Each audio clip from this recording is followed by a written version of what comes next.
अस्सलाम वालेकुम, मैं हूं इरफान समोर। दोस्तों, हुकूमती इत्तेहाद के दरमियान फड्डा निचली सतह से निकलकर अब ऊपर की सतह पर पहुंच चुका है और अब हुकूमती ऐवानों में बाकायदा धमाके हो रहे हैं। पीपल्स पार्टी ने अब बाकायदा अलर्ट जारी कर दिया है, धमकी दे डाली है। इस हवाले से डिटेल बताऊंगा और आपको सुन के हैरत होगी कि जो बात मैंने इलेक्शन के वक्त की थी, आज तकरीबन 11 महीने बाद, बल्कि 12 महीने होने वाले हैं, आज वो बात सच साबित हो रही है। एक एक चीज आपको बताऊंगा, लेकिन उससे पहले नए आने वाले दोस्तों से गुजारिश है कि ये चैनल आपका अपना है। अगर अभी तक इसको सब्सक्राइब नहीं किया तो सब्सक्राइब लाजमी कर लीजिए और बेल आइकन पर भी क्लिक कर दीजिए ताकि हर नई आने वाली वीडियो टाइमली आपको मौसूल हो जाए। दोस्तों, जब ये हुकूमती इत्तेहाद बना था, मैंने तभी आपसे कह दिया था कि भाई ये इत्तेहाद लॉन्ग टर्म नहीं चल सकेगा, क्योंकि ये जोर जबरदस्ती का रिश्ता है जो बनाया गया है, बल्कि ये एक गैर फितरी रिश्ता है, गैर फितरी इत्तेहाद है जिसका 5 साल तक बरकरार रहना नामुमकिन है। लेकिन इत्तेहाद बनाने वालों ने इसको जोड़ के रखा और जोड़ के रखने की पूरी कोशिशें की। अब जो खबर सामने आई है, पहले आपको पता है कि मामला जो था वो मामला था पीपल्स पार्टी के जो रहनुमा है उन तक, उनको टास्क दिया गया था कि आप हुकूमत को तनकीद करें, नून लीग पर तनकीद करें, शायद ये समझ जाएं। फिर ये मामला वहां से होता हुआ बिलावल भुट्टो जरदारी तक गया। बिलावल भुट्टो साहब ने डायरेक्ट तनकीद की शहबाज शरीफ साहब पर, हुकूमत पर, इत्तेहाद तोड़ने की कई बार धमकियां भी दी। और फिर उसके बाद नदीम अफजल चंद का एक बयान और उसमें उन्होंने जो स्ट्रेटजी बताई वो भी आगे चल के शेयर करूंगा। और उसी सिलसिले में अब जो नई पेशरफ्त हुई है, सबसे पहले उससे आपको आगाह करता हूं। पीपल्स पार्टी के जी सेनेटर हैं सलीम मांडवी वाला, उन्होंने दावा किया है और दावा बड़ा हैरान कुन है, लेकिन मेरे लिए कोई अचंभे की बात नहीं है, मुझे इसका अंदाजा था, लेकिन अंदाजों के थोड़ा सा उलट हो रहा है, यह अंदाजा नहीं था। खैर सुनिएगा। मांडवी वाला साहब कहते हैं कि ऐवान सदर की जानिब से, यानी कि आसिफ अली जरदारी साहब की जानिब से जारी करदा हिदायत पर वजीर आजम ऑफिस की जानिब से तवज्जो नहीं दी जा रही और सदर आसिफ अली जरदारी इस सूरत हाल से खुश नहीं है।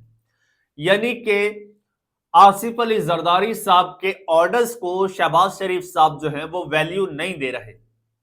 मैं कोई और लफ्ज यूज नहीं करना चाहता, समझ तो आप गए होंगे। पीपल्स पार्टी के जो रहनुमा हैं सलीम मांडवी वाला, सेनेटर हैं, एक इंटरव्यू में रहनुमा पीपल्स पार्टी ने यह सवाल किया कि अगर सदर की तरफ से कोई हिदायत भेजी जाती हैं और उस पर अमल दरामद नहीं होता तो निचली सतह पर क्या होगा। यानी जरदारी साहब अगर ऑर्डर्स कोई भेजते हैं प्राइम मिनिस्टर ऑफिस को, वो उन पर अमल दरामद नहीं करता तो फिर क्या होगा।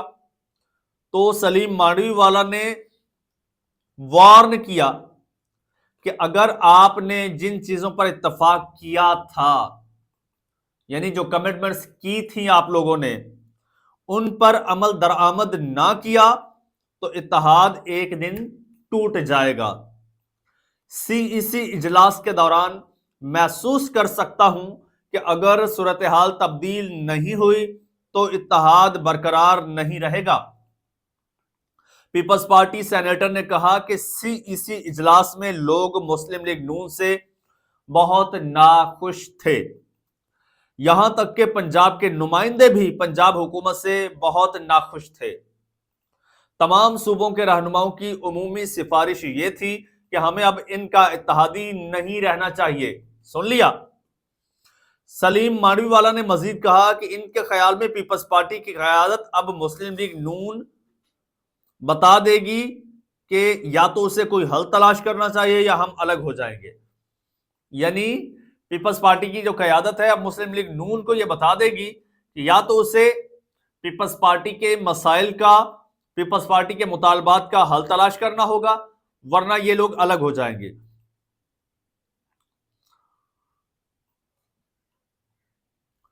اور ان سے پھر جب یہ پوچھا گیا کہ کیا پیپلز پارٹی نون لیگ کے ساتھ اختلافات پر مذاکرات کرے گی تو جاری رکھے گی، تو انہوں نے کہا کہ ہم مذاکرات روکنے پر یقین نہیں رکھتے۔ پیپلز پارٹی کے تحفظات دور کرنے کے لیے وزیر اعظم کی جانب سے تشکیل دی گئی کمیٹی کے بارے میں جب سوال پوچھا گیا تو سلیم مانڈوی والا نے دونوں اتحادیوں کے درمیان مسائل کے حل کے لیے نائب وزیر اعظم اسحاق ڈار کی کوششوں کا اعتراف کیا۔ البتہ انہوں نے کہا کہ اسحاق ڈار ہی وہ واحد شخص ہیں جنہوں نے جماعتوں کو مذاکرات کی میز پر لانے کی کوشش کی، حکومت میں کسی اور کو صورتحال کی سنگینی کا احساس نہیں ہوا۔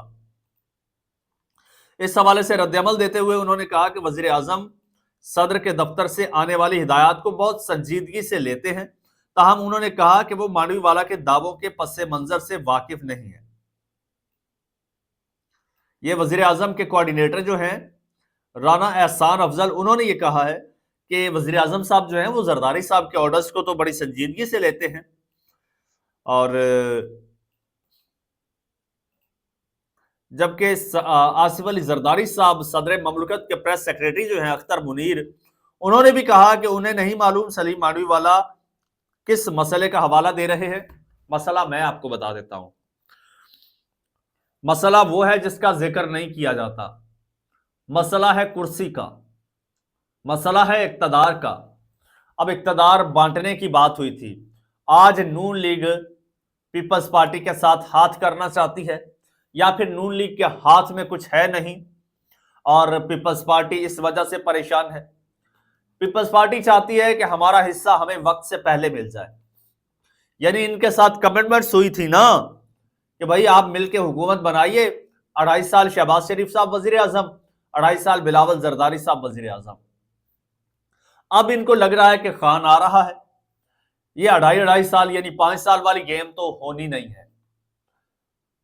اب تو یہ معاملہ 1 سال تو گزر گیا، زیادہ سے زیادہ 1.5 سال چل لے گا، 2 سال چل لے گا۔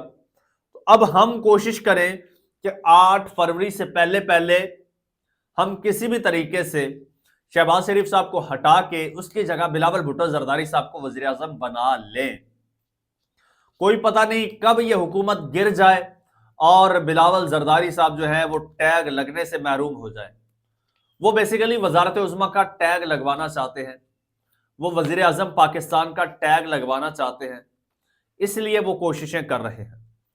تو اب دیکھتے ہیں، اس کے علاوہ ان کے معاملات اور بھی بہت سے ہیں چھوٹے موٹے۔